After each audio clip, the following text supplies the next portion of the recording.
السلام علیکم دوستو، آپ کے ساتھ ایک خبر شیئر کر رہا ہوں اور وہ خبر یہ ہے کہ بہت جلد پاکستان کی سرکردہ 2 درجن یا اس سے زیادہ شخصیات پہ امریکہ مختلف نوعیت کی پابندیاں لگانے جا رہا ہے۔ اب اس میں کس حد تک صداقت ہے، کیا یہ واقعی کوئی بڑا منصوبہ ہے، یہ بعد میں ڈسکس کرتے ہیں۔ پہلے یہ آپ کو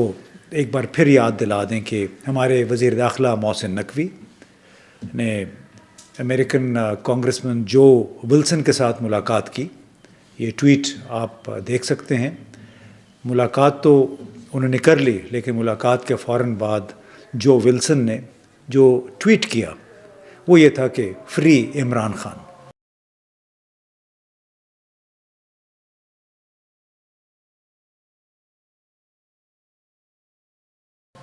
یعنی عمران خان کو رہا کریں۔ اس کے بعد ایک اور ریپبلکن کانگریسمین ہیں جیک برگمن، انہوں نے بھی بڑا ایک لحاظ سے زوردار ٹویٹ کیا۔ انہوں نے کہا کہ حقائق بالکل واضح ہیں، اگر مگر کی ضرورت نہیں ہے، فری عمران خان۔ یعنی عمران خان کو رہا کریں۔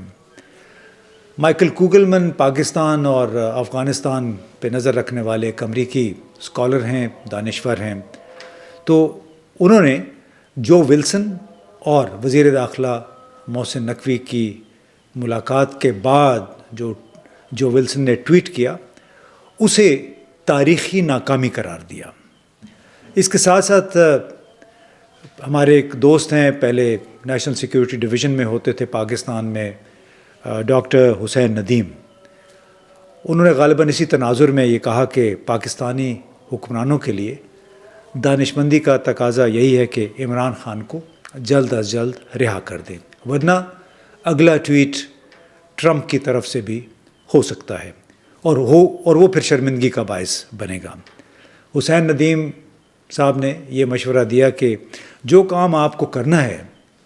وہ اگر وقت پہ ہی کر لیں تو بہتر ہوتا ہے۔ تو جناب، اس کانٹیکسٹ میں پھر جو خبر آئی یا ابھی غیر مصدقہ ہے یا منصوبہ ہے کہ امریکی انتظامیہ بہت جلد 2 درجن پاکستانی حکام کی پہ سفری یا مختلف نوعیت کی پابندیاں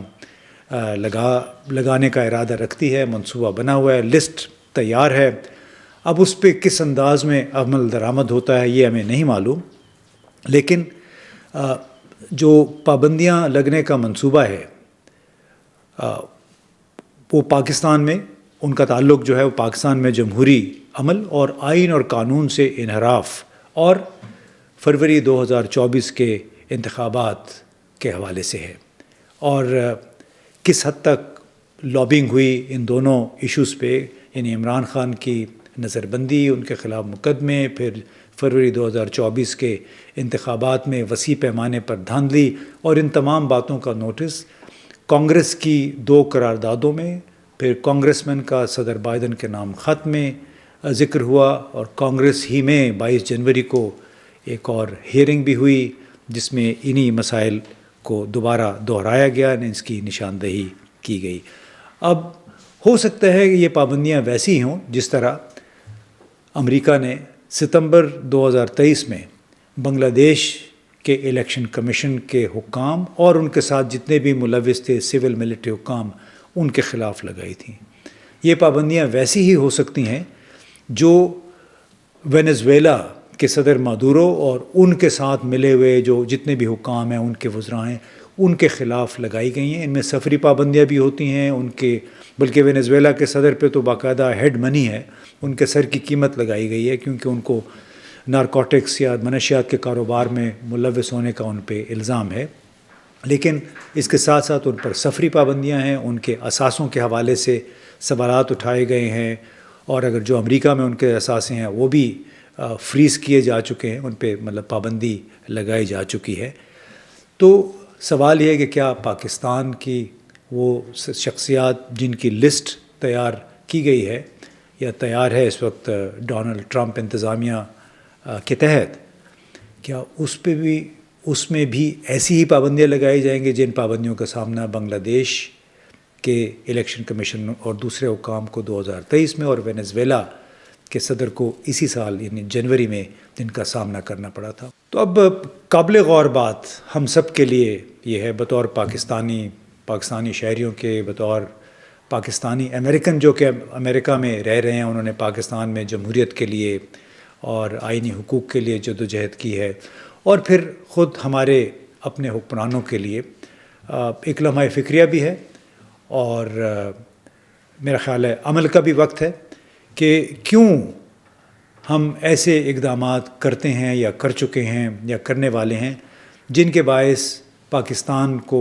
شرمندگی کا سامنا کرنا پڑے، جس کے باعث پاکستان کا پرسیپشن دنیا بھر میں خراب ہو۔ جیسے عام طور پہ یہ کہا جاتا ہے کہ دنیا بھر میں پاکستان کی شناخت منفی کاموں کی وجہ سے ہوتی ہے، یعنی یہاں پہ جمہوری عمل سبوتاژ ہوتا ہے،